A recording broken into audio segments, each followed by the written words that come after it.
14 तारीख गुजर गई और इलेक्शंस ना हो सके। इलेक्शन कमीशन ऑफ पाकिस्तान ने वो फैसला जो सुप्रीम कोर्ट को था, जिसके अंदर ये कहा था कि 14 तारीख को आप इलेक्शंस कराएं पंजाब में, उसके खिलाफ एक रिव्यू फाइल कर दिया और रिव्यू की आज समाअत हुई थी। रिव्यू की समाअत से पहले अदालत ने पॉइंट्स नोट करने से पहले दूसरी साइड की अदालत ने कहा कि हम चाहते हैं कि हम सबको सुने, इसलिए हम नोटिस देते हैं और इसकी तारीख फिक्स कर देते हैं केस की कि वो ट्यूसडे को यानी अगले हफ्ते वो केस की समाअत होगी, जब सारे फरीकैन आके अपनी इस रिव्यू पिटिशन पे बहस कर सकेंगे।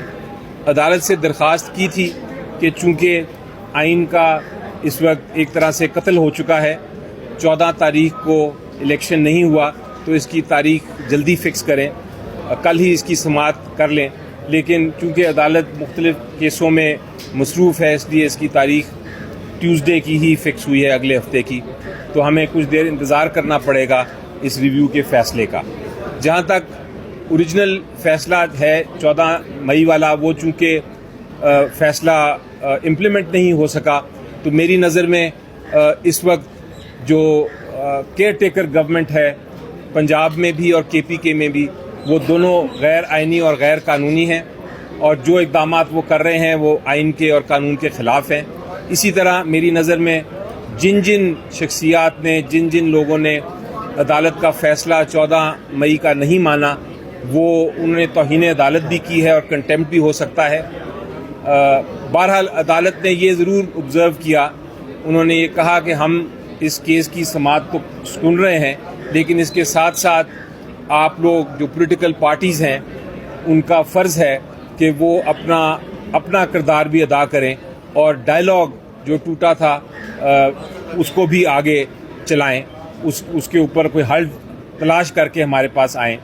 उस पे मैंने अदालत में कहा कि जहाँ तक हमारे लीडरशिप का ताल्लुक़ है, हमने तो डायलॉग एक सिंसेरिटी के साथ शुरू किया था, लेकिन जिस वक्त वो डायलॉग नाकाम हुआ उसके साथ ही हमारी सारी लीडरशिप को अरेस्ट भी करना शुरू कर दिया है। बल्कि जो हमारे एक्स प्राइम मिनिस्टर थे इमरान खान साहब, उनको तो सब ने देखा किस तरह बेदर्दी से अरेस्ट करने की कोशिश की गई, जिसको अदालत ने फिर अपने हुक्म के ज़रिए दोबारा से उस ऑर्डर को, अरेस्ट को ख़त्म किया।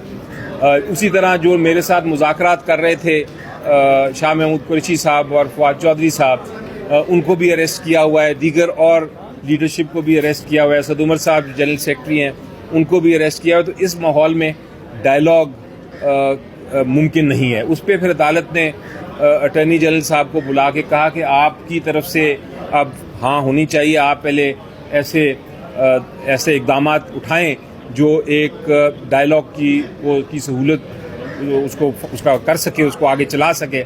अगर आप ये नहीं करेंगे तो वाकई ही दुरुस्त कर रही है, दुरुस्त फरमा रहे हैं कि डायलॉग उस तरह तो नहीं हो सकता।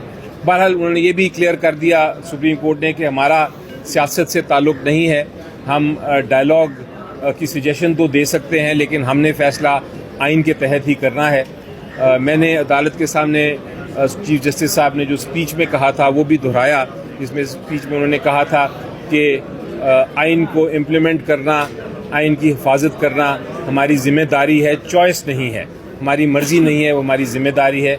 We can not blink an eye. तो अदालत ने कहा बिल्कुल आप दुरुस्त फरमा रहे हैं, लेकिन उसके साथ साथ आइन को इम्प्लीमेंट करने के लिए हमें सबको सुनना भी पड़ेगा। ये थी आज की कार्रवाई।